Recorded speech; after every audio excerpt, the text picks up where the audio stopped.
We are looking at a trough that is about to bring 2 days worth of severe weather, very cold temperatures to break the heat wave that we have had across the US the past few days. We are looking at a marginal risk for severe weather outlined by the Storm Prediction Center today, with a 2% share of risk being outlined. Strong wind gusts and small hail is also possible. We also have a slight risk for severe weather with a 5% share of risk, with a few more shares being possible across areas in Mississippi, Arkansas, and even Louisiana tomorrow. This trough is also going to bring extremely cold temperatures to much of the U.S. Below freezing and negative is expected across much of the U.S. in the Midwest, Ohio Valley, and northern U.S. areas. I'll be breaking that all down in today's forecast. Let's get started now. I'm going to start this forecast by showing our severe weather risks outlined by the Storm Prediction Center for today and tomorrow. We have a marginal risk stretching from North Texas all the way to northern Indiana. We also have a little bit of a marginal risk for areas in Mississippi. We have that 2% share risk stretching from central Oklahoma to southern Illinois and down into west central Mississippi. We have a 5% damaging wind risk and a low end 5% hail risk. Let's look at our day 2 outlook. So Friday. Here's our Friday slight risk. We have a day 2 slight risk, 2 out of 5 risk for severe weather in areas in Louisiana, Mississippi, and Alabama. We also have a marginal that stretches from eastern Texas up into areas in central Kentucky. A 5% share risk that stretches from areas in Louisiana up into areas in northern Alabama. A 2% share risk stretches from eastern Texas to areas in Tennessee. We have a 15% damaging wind risk in these areas in Louisiana and in Mississippi and Alabama. And we have a low end 5% hail risk for areas in eastern Texas, Louisiana, and Mississippi, and even far southwest Alabama. Let's go take a look at our latest models. Let's start with our future radar, basically our reflectivity that is expected on the latest model. Then we'll take a look at our ingredient for the severe weather and that cold that I talked about in the beginning of the video in the intro. So we can see some storms are already starting to develop as I'm recording this video at around 2:50 a.m. These are expected to move into Oklahoma in the early morning hours, not too mature or strong at this time. But then as we go into the morning, throughout the morning, almost into the afternoon hours, we start to see these storms start to develop stronger. We kind of get a MCV, so basically it is a storm that is wrapping around this low pressure system. You can see right here that little ball of lines, that ball of storms that is where our low pressure system is. And that's where these storms are all wrapping around and spinning around. You can see as we go ahead in time, you can see how it's spinning around this low pressure system. That's a trough area in the low. But we can see as we go into areas like Kansas and into Arkansas, that line of storms gets stronger and more mature, and that is where we could have a higher chance for tornadoes. And as we go later throughout the day into the nighttime hours, we start to see it move into areas like Indiana and Illinois and even Ohio and Michigan. It'll be much weaker by the time it gets to Indiana, Michigan, and Ohio, though. Mainly just gonna be some showers at that point. If we see in the early morning hours, we start to see some morning convection across Louisiana and Mississippi and some of Alabama in the morning hours. That is just going to be some heavy rain, maybe some gusty winds. But as we go ahead in time, we start to see more storms develop in eastern Texas and off the Gulf Coast in Louisiana. And that is where we are expecting a few tornadoes to be possible, damaging wind and small hail being possible in Louisiana, Mississippi, and Alabama. We see storms down here as we go into the afternoon and the nighttime hours. Let's go take a look at our cape. So basically our storm's energy. Here's our surface-based cape. This basically shows our storm's energy. We have about 1,000 to 800 to 1,000 in areas of central Oklahoma this morning, and as we go throughout the day, you start to see about 500 areas in southern Kansas where we have that severe weather threat. Again, by the way, guys, this is also going to be mainly a shear-driven risk today. Tomorrow will be more of a cape and shear risk. But we see some areas with 800 to 1,000 across areas in Arkansas and Missouri. And as we go throughout the day into the nighttime hours in areas in Illinois, we start to see about 500 cape, but there still is enough shear, and the shear is basically driving these storms. It's making it so that the storms aren't as likely to produce a tornado, So if we were in spring or something where we had way warmer temperatures and everything, then we'd likely have more CAPE, and then this would be a very big event. But since we are lacking CAPE, this event is much smaller than it usually would be if we had warmer temperatures and more CAPE. But as you can see, that's that risk. I'll show the bulk shear in a minute. I want to go into tomorrow, Friday, where we in the early morning hours we have about 500 to 1,000 CAPE in those areas where that morning convection will be. And as we go ahead into the afternoon to nighttime hours, we start to see areas of 1,000, 2,000 CAPE in areas in southern Mississippi and in Louisiana areas. That is definitely a lot of CAPE. Definitely could help with our storms to develop. Then as we go into the overnight hours, that CAPE starts to weaken and starts to become mainly a shear-driven risk. So as we are in the evening hours, and then into around 8 p.m., evening hours to around 8 p.m. is where we are expecting our main risk for severe weather, at least for tornadoes. But anywhere outside of that, mainly going to be a shear-driven risk with a lower chance for tornadoes. Let's take a look at our bulk shear for the next 2 days. Bulk shear, our shear is basically our wind speed change in direction throughout. As we go higher to the atmosphere, the wind changes directions at different speeds. Basically helps with storm's rotation. But it can also, if we don't have much CAPE, it can help drive storms with low pressure systems. So we see we definitely have 40 to 50 knots of bulk shear today across much of today where that low pressure system is and where we're expecting that severe weather threat today. That definitely, we could still have a few tornadoes today if we could get a mature supercell in front of the line, and just a little bit of CAPE could most likely, we could have at least a tornado or two today in some isolated areas. They'd be very brief spin outs because it is mainly going to be a messy squall line, so a line of storms today. And then tomorrow, you can also see we have very high shear with 30 to 40 knots across areas in Mississippi and in Alabama areas.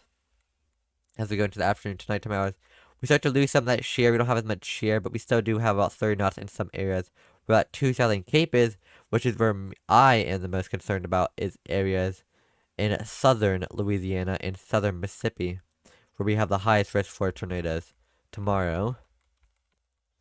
Let's take a look at our significant tornado perimeters. Here's our significant tornado perimeter numbers. We have about 1 to 2 across areas in northern Texas and central Oklahoma this morning. And as we go throughout the day, we start to get lower numbers as we have less CAPE in areas that are just mainly shear driven. We can still see some ones in areas in Arkansas, though. Definitely be weather aware in these areas in northern Texas, Oklahoma, Arkansas, Missouri, and Illinois. We can even see some 1 to 2s in areas on the border of Oklahoma and Arkansas. We can even see 1 to 2, almost 2 in areas in Missouri. And even in Illinois, we can see some isolated areas of 1 in southwest of Illinois, where we are expecting a low tornado threat there too. Then as we go into tomorrow, Friday, we can see, if we go ahead in time, to afternoon to nighttime hours, we can see on the Louisiana border of Mississippi, southern Mississippi, we can see about 1 in some areas in southern Mississippi as we go throughout the nighttime. In the afternoon hours, we can see some areas of 1 to 3 significant tornado perimeter in areas in southern Louisiana, which is definitely some decent significant tornado perimeter numbers, definitely something to keep an eye on. Let's go take a look now at our expected temperatures on the GFS model. We're going to first take a look at our temperature anomalies. You can see as we go into Friday, we have very, very above average temperatures across much of the U.S., on the eastern side of the U.S., in the central U.S. And as we go ahead in time into around the 10th to 11th, start to see that other trough start to combine with that trough that is causing the severe weather and bring Canadian cold air from Canada down into the U.S. and bring below average temperatures for much of Ohio, Indiana, Illinois, much of the central U.S. and the Tennessee and Ohio Valley areas, even the Northeast will get this colder temperatures. And then after that, the GFS has another above average temperature expected for these areas. And then it just keeps on going between below average and above average for until around mid-January. Watching mid-January closely, that's just too far out right now to know for sure, but definitely watching that closely for some snow and cold temperatures. Let's go look at our actual temperatures expected the next few days. Here's our temperatures expected The GFS we are expecting on Friday, 50 to 60 across much of the Midwest areas on Friday and Thursday into Friday night, Friday morning. And then we see, as you can see just for Ohio example where I am, you see 60s in Ohio, and then as that trough digs down, the trough between that Canadian air, the cold Canada air, look at the difference there, guys. Here is the 10th, the nighttime of the 10th, and then here's the 11th, going down into 20s. Very big temperature swing. You can see much of the U.S. on the eastern side of the U.S. and the central U.S. You can see almost all the U.S. actually right here is all in the 30s. The whole U.S. basically, except for far, far south Texas and the far, far south Florida and far south California. Ever beside those areas are in below freezing temperatures. Freezing temperatures, almost freezing temperatures, or below freezing temperatures across the entire U.S. basically. Very cold temperatures expected. We also are expecting some snow with that. Let's look at that. Here is our precipitation type and rate, showing we were going to see our low pressure systems, high pressure systems, and also our rain and snow. Blue being snow, obviously, and rain being the green being the rain. But we see as we go, as that cold temperature starts to drop down with that moisture, you can see how this low right here, there's a low pressure system right here, and it basically just picks this one up. It picks this low pressure system up caught in the severe weather, picks it up, drags it up here, brings that moisture up from the Gulf, and causes that snow, lake effect snow for areas in the Midwest and the Northeast. Not a whole lot of snow expected, but possibly an inch or so in isolated areas. Let's look at our total snowfall totals. Here's our expected total snowfall in the GFS model. Obviously, see how higher elevations getting a lot of snow like usual. But we can see as we go ahead into the around 11th to 12th, so after that low goes through, we see areas like Michigan getting 1 to 3 to 5 inches, areas like Wisconsin getting 1 to 1 feet, get up to a feet, and areas in northern Wisconsin, areas in the northeast getting 1 to 5 inches. Also, areas like Western New York and northern PA, even areas like West Virginia can get up to 1 to 2 inches. Illinois getting 1 to 2. Areas like Missouri getting 1 to 2. Iowa getting 1 to 2 through mid-January. This is from now into the 14th is what the GFS model has for potential snowfall. So like I said, not a whole bunch of snow expected. Mainly going to be bringing very cold temperatures. But definitely watching for the severe weather threat today, tomorrow, and that cold temperatures. So my forecast, guys, is that I think we likely will get either, if the models keep on uptrending, if models uptrend, we could get a enhanced risk for areas in Louisiana and Mississippi. I'm not saying that's 100%. That's just what my personal opinion is, that we could get that on the day one outlook if the models keep uptrending the event.